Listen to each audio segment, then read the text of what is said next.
Boston Public Schools and the mayor's office continue to claim that they are committed to the health and safety of our students.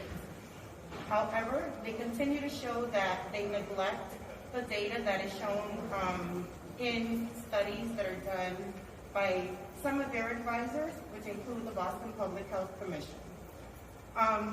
BPS, by refusing to implement a masking requirement and testing after the Thanksgiving break, they're leaving our students, families like mine, staff, and overall community vulnerable to further sickness and death.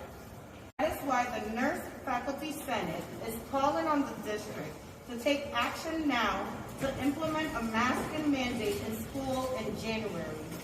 School nurses are on the front lines. We see and feel what is being called the tripledemic every day. That is why we are calling for an immediate plan to implement universal masking in schools in January. On December 7th, the Nurse Faculty Senate of the Boston Public Schools unanimously passed a resolution calling on the district to take immediate steps to implement a masking mandate in January.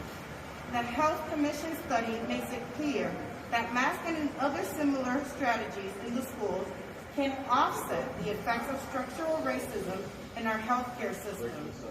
As school nurses, we are committed to the fight against racism, and that is one of the main reasons we passed this resolution.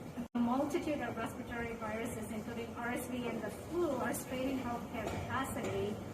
And I speak from my experience, particularly in pediatric hospitals. Emergency rooms and pediatric practices are overflowing. And this is the reality. There is a shortage, in addition, of common medications we use to treat pediatric illnesses, including antibiotics.